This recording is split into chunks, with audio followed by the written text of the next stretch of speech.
زبان کے بل کا مطلب کہ زبان اوپر ٹکی ہوئی ہے تو نیچے جہنم جل رہی ہے، یہ زبان کے زور سے لٹکی ہوئی ہے، پورا وزن باڈی کا زبان پر ہے۔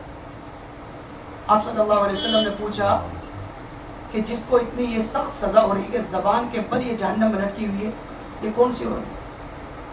بتایا گیا ہے یا رسول اللہ یہ عورت اپنے شوہر سے بدتمیزی کیا کرتی تھی، تیز زبان تھی اپنے شوہر کے لیے، اپنے شوہر کے لیے یہ عورت تیز زبان تھی، اس لیے اس کو اللہ کی طرف سے یہ عذاب ہو رہا ہے کہ زبان کے بل اس کو لٹکایا گیا ہے اور نیچے جہنم کی آگ جل رہی ہے۔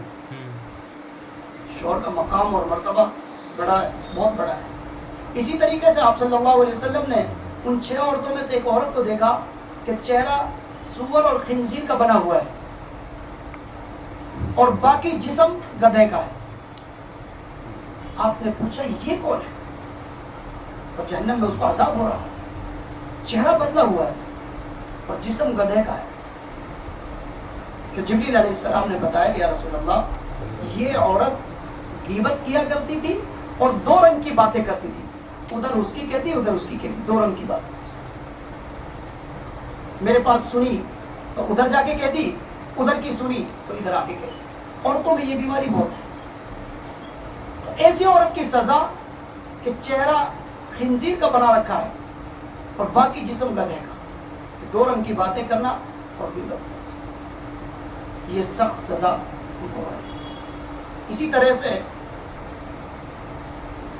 روایتوں سے پتہ چلتا ہے کہ مرد کے لیے سب سے بڑا مقام اپنے ماں باپ کا ہے، یہ مسئلہ ہے، اور عورت کے لیے سب سے بڑا مقام شوہر کا ہے، ماں باپ کا نہیں ہے۔ عورت کے لیے سب سے بڑا مقام ماں باپ کا نہیں ہے، شوہر کا ہے۔ اسی لیے آپ نے فرمایا جس کا مفہوم ہے کہ اگر میں کسی کو اللہ کے علاوہ سجدہ کرنے کا حکم دیتا تو آپ نے اپنا نہیں فرمایا، جب سے سب سے بڑا مرتبہ اللہ کے بعد نبی صلی اللہ علیہ وسلم کا۔ آپ نے اپنے نہیں فرمایا کہ اگر اللہ کے علاوہ کسی اور کے لیے سجدے کا حکم ہوتا تو میرے لیے ہوتا، نہیں، میں حکم دیتا اگر اللہ کے علاوہ کسی اور کو سجدے کا حکم ہوتا کہ عورت سجدہ کرے اپنے شوہر کے لیے۔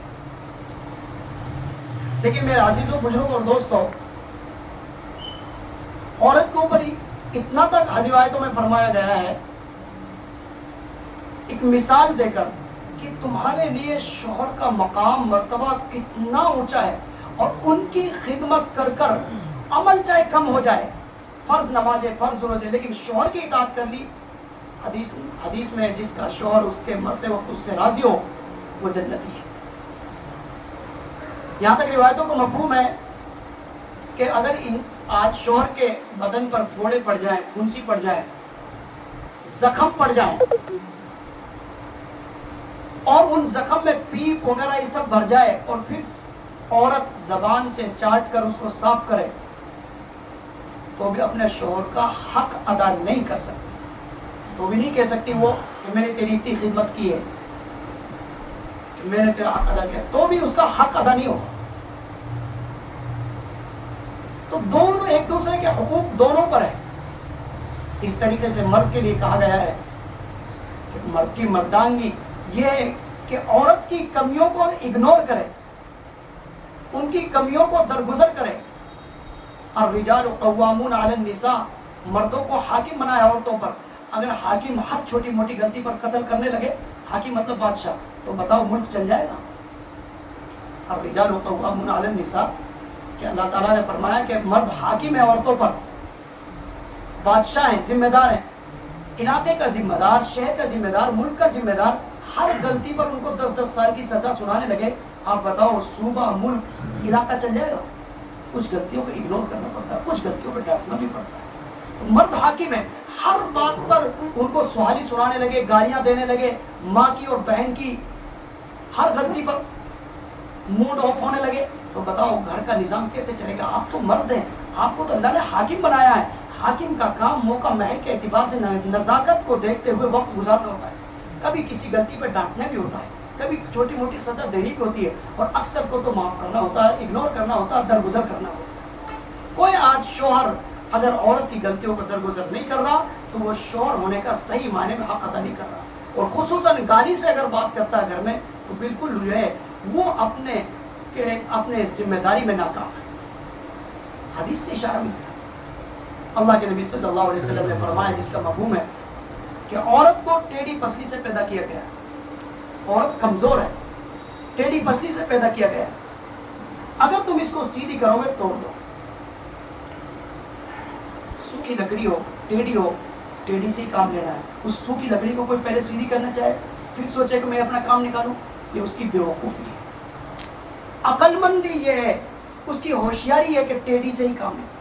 جب نبی نے بتا دیا کہ یہ کمزور پیدا کی گئی ہے, عقل سے بھی کمزور ہے, عبادت سے بھی کمزور ہے, ہر اعتبار سے کمزور پیدا کی گئی, تو پھر کمزور سے تو غلطیاں زیادہ ہی ہوں. بچہ عقل کا کمزور, سمجھ کا کمزور, بدن کا کمزور, تو بچے سے غلطیاں زیادہ ہوتی ہیں.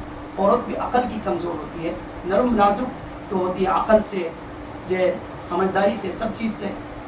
تو ہر آدمی کو اللہ نے حاکم بنایا ہے. ہر غلطی پر وہ گالیاں دینے لگے ماں بہن کی, تو وہ یہ اس کی کم عقلی ہے. سمجھ ماری بھی نہیں آ رہی. دونوں طرف دونوں حقوق ہیں.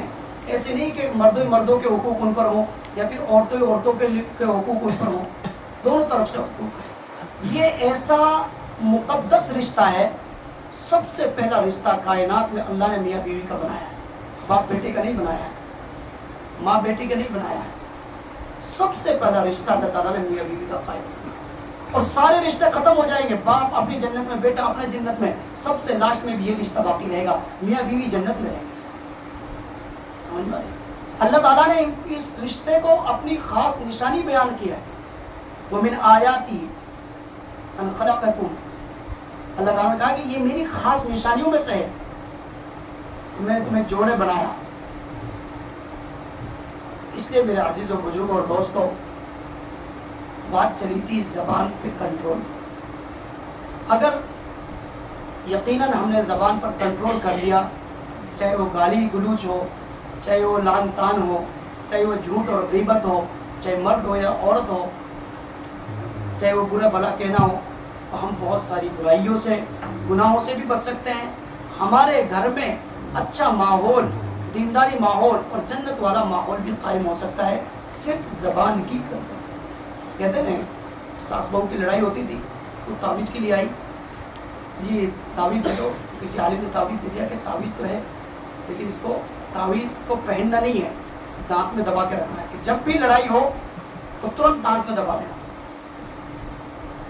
دانت میں دبانے کا پیچھے فارمولا کیا تھا کہ یہ بولے گی نہیں تو سامنے والی کب تک بولے گی, تو لڑائی ہوگی. اس نے یہی کیا تو چند دنوں کے بعد پتہ چلا کہ جو ہے مسئلہ ختم ہوگی, لڑائی ختم ہوگی. کیوں؟ ایسا مولانا تعویذ دیتا. تعویذ نہیں, وہ اصل میں آپ کی زبان کو کنٹرول کرنا. اس لیے آج سے نیت کریں کہ انشاءاللہ ہم اپنی زبانوں کو کنٹرول کریں گے. اللہ عمل کی توفیق.